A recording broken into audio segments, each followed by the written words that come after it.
Hello everyone, for those of you new to the channel, my name is Andrei Dima and I'm a professional travel photographer. Today I'm going to review the Fujifilm 35mm f1.4. Where do I start with this lens? I love it and hate it at the same time. But one thing is clear, I'm not going to sell this lens very soon. One of the reasons I started using the Fujifilm system is primes, size and of course image quality. The Fujifilm 35mm f1.4 has the perfect size and weight for a fast prime.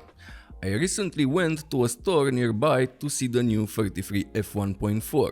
Used it for a couple of minutes. Great lens, amazing image quality and good autofocus, but the size and design of the lens are just not for me.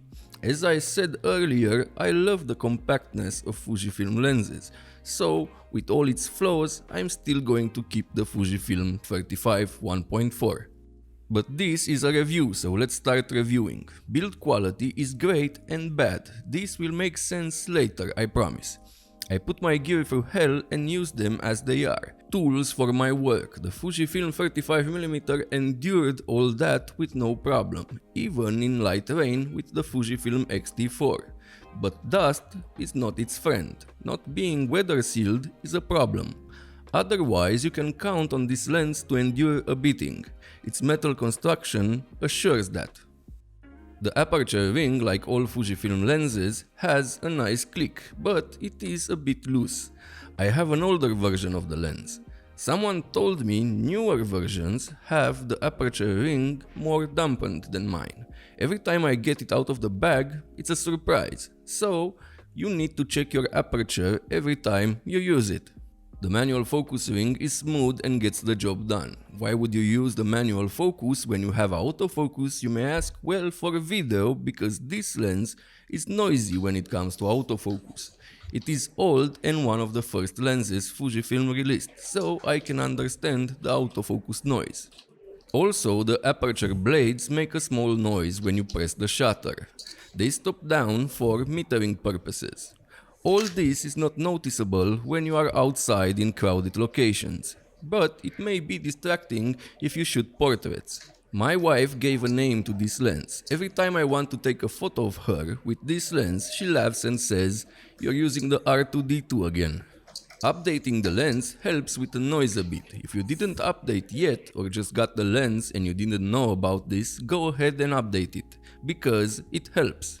Don't get me wrong, it is not an unbearable noise, but when you first get the lens and compare it with other Fujifilm lenses, it is a bit distracting.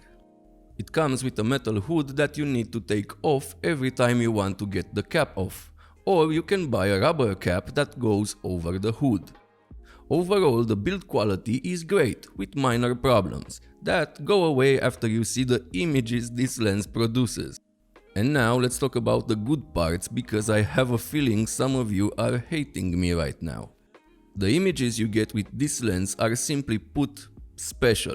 A lot of people praise this lens for having a special character, and I totally agree with them. The coating, contrast and distortion make images taken with this lens pop like they were 3D. Of course, you can replicate some of these effects in post, but that is why we look for special lenses in the first place. Uniqueness. And this lens is unique. One of the main reasons I got this lens is the fast aperture of f1.4. Most people chose this lens over the 35 f2 just because it is an f1.4, which is great for low light photos and video. And of course, give you that nice creamy background when you want to separate your subject. The Fujifilm 35mm f1.4 is sharp in the center starting from f1.4, but the corners are a bit soft and the contrast is lower. Stopping the lens down to f2 improves the overall image. From f2.8, the center sharpness is amazing and the corners are starting to look better. And from f4, your image is going to be razor sharp from corner to corner. Also at f1.4 and f2 you get some chromatic aberrations that are easy to correct in post. This lens can get as close as 27 centimeters, but the close-up image is not that good at f1.4 or f2. You have to stop down to f4 to get some good results. The bokeh of this lens is nice and the transition from in focus to the out of focus background is smooth and pleasant. Is this one of the sharpest Fujifilm lenses? Well, no. The 35mm f2WR lens is sharper at f2 than this, but you get this lens for the f1.4. And as you saw, at this aperture, the lens performs quite well. I never took a photo with this lens at f1.4 that disappointed. They all look great. The only thing that can ruin a photo is the autofocus, which can be a bit slow and hunt sometimes in low light, but the autofocus performance for photography is better than what people say about it. Let's say you miss a photo out of 20, and I'm okay with that. When it comes to video, with some tweaking you can get some decent results, but I would not rely on it for professional work. Also, it has noticeable focus breathing. Otherwise, you can get some really nice footage if you pair it with an X-T4, let's say, because you have image stabilization. I shot this short video for my dehancer review with the X-T4 and the Fujifilm 35 f1.4.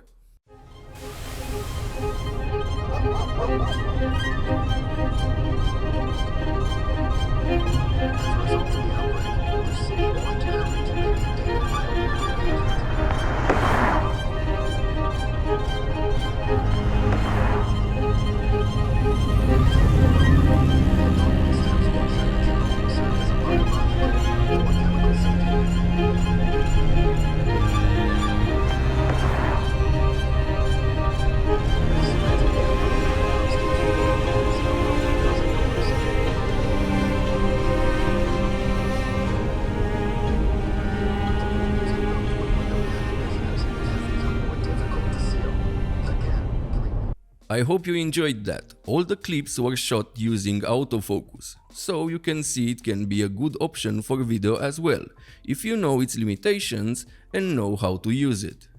This lens is a must if you want to travel light and need a fast aperture for low light. The 35mm focal is one of my favorite on APS-C for travel and street photography. And because this lens has such a special character, it is one of my favorite 35mm lenses of all time. And believe me, I've tested a lot of 35s on full frame and APS-C. You can get over this lens shortcomings because of the special image quality, fast aperture, weight and compactness. It paired perfectly with my X-T4, X Pro 2 and even on smaller bodies like the XE2. I love the images I get with this lens and that is why I think I'm not going to sell it very soon. This for me gets the legendary status just like the 16mm f1.4. Thank you for watching. If this video was helpful, please like and subscribe. This helps me grow my channel and make more videos like this for you to watch. And if you want to support me even more, check out my presets pack, buy me a coffee or use the links in the description. See you next time.